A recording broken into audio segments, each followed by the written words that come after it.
एक दिन वो रात को अपने साथ एक औरत को लेकर आया। वो औरत लाल रंग का एक गाउन पहने हुए थी और उसने अपने बाल खुले छोड़े हुए थे। वो देखने में शक्लो सूरत से तो कुछ अच्छी नहीं थी, पर उसकी देह मांसल थी।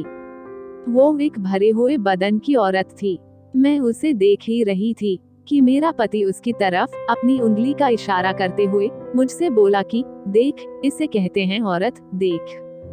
फिर उसने उसके गाउन पर पड़ा हुआ दुपट्टा हटाकर दूर फेंक दिया और उसकी छातियों की तरफ इशारा करते हुए बोलने लगा, देख साली देख, इसे कहते हैं छाती।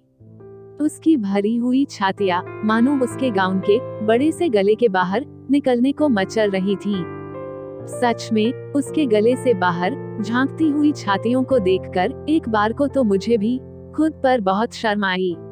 मैं कुछ कह पाती उससे पहले ही वो उस औरत को लेकर मेरे बिस्तर पर कूद पड़ा और फिर उसने उस औरत के कपड़े उतार दिए और मुझे मार का डर दिखाकर उसकी तरफ देखने के लिए कहा। वो उसकी छातियों की तरफ बार बार इशारा कर रहा था और उनसे खेल रहा था। फिर वो दोनों मेरे देखते ही देखते कब एक दूसरे में समा गए, मैं अपने आंसुओं के पर्दे के पार देख ही नहीं पाए। इसके बाद तो ये उसका रोज रोज का सिलसिला बन गया। औरतें बदलती रहीं, पर मेरी स्थिति वो ही रही। वक्त बढ़ता गया और फिर बढ़ते हुए वक्त के साथ ही साथ मैं भी बड़ी हो गई। धीरे धीरे मेरी छातियों के उभारों में भी मांस भरने लगा। जहां मेरी जवानी मुझ पर मेहरबान हो रही थी, वहीं उस मदन की उम्र बढ़ रही थी और यही कारण था कि अब उसे मेरी छाती के उभारों से कोपत होने लगी थी। कभी वो मुझे मोहल्ले के किसी लड़के से जोड़ता तो कभी किसी से। फिर जब इन सब का मुझ पर कोई खास फर्क नहीं पड़ा, तो उसने मुझे सताने का एक दूसरा ही तरीका निकाल लिया।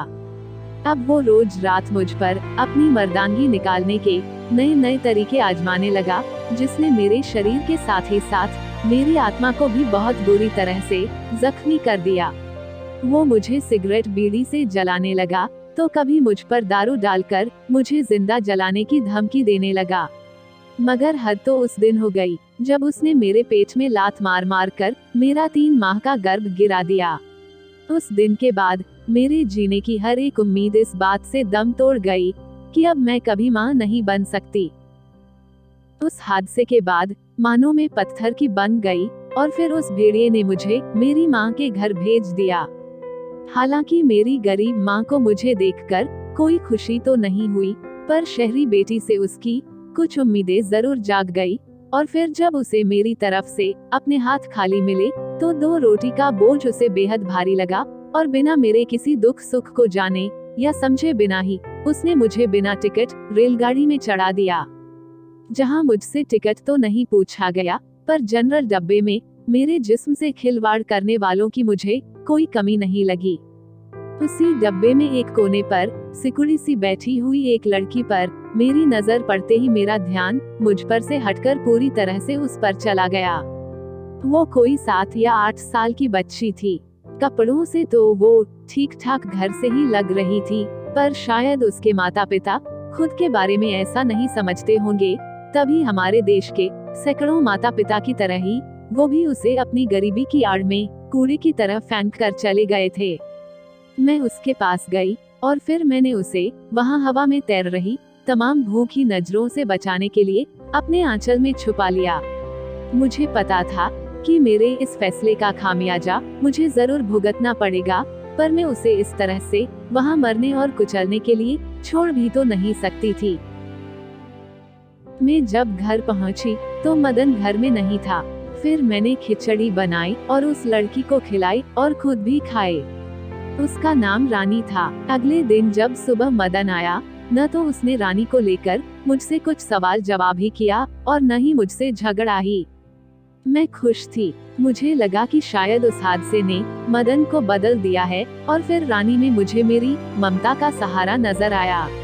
मैं अब उसे अपनी बेटी ही मानने लगी थी। मैंने रानी का दाखिला भी पास ही के एक स्कूल में करवा दिया।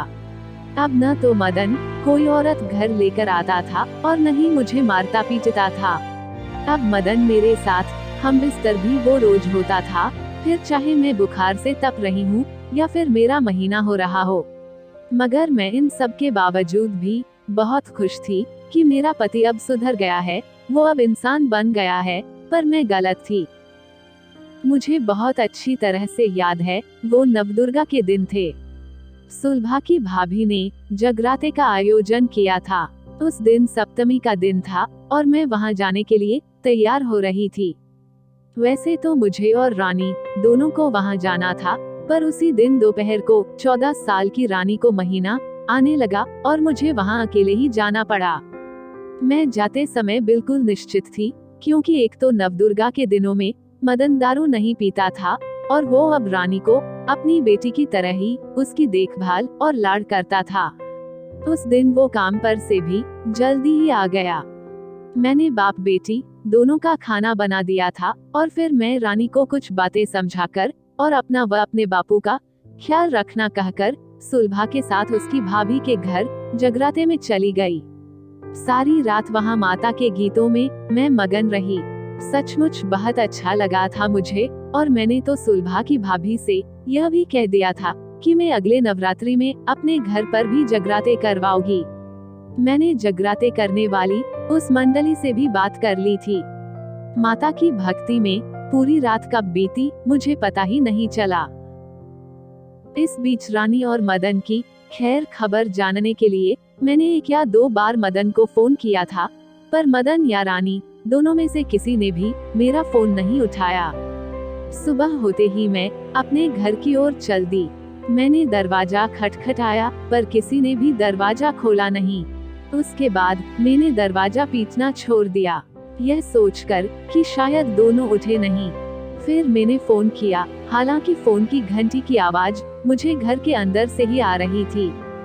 फिर मैं ये सोचकर कि शायद दोनों ही गहरी नींद में हैं, मैं दरवाजे पर ही चुपचाप बैठ गई। उसके लगभग 10 मिनट के बाद मदन ने दरवाजा खोला और मैं घर के अंदर गई।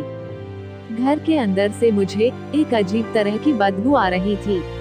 मैं मदन से कुछ पूछ पाती उससे पहले ही मेरी नजर बिस्तर पर चादरे में लिपटकर लेटी हुई रानी पर पड़ी। मैंने देखा कि उसका चादर पूरा लाल रंग से रंगा हुआ था। मैंने सोचा कि शायद ये उसके महीने की वजह से है। मुझे रानी की लापरवाही पर बहुत गुस्सा आया। मैं बड़बड़ाती हुई और मदन से छुपाती हुई सी उसके पास पहुंची। फिर जब मैंने रानी को हिला हिलाकर उठाना चाहा, तो उसमें कोई हरकत ही नहीं हुई।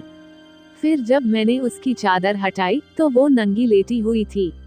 उसके बदन पर जगह जगह खरोंचों और खून के सिवा कुछ भी नहीं था। उसका शरीर बर्फ की तरह ठंडा था।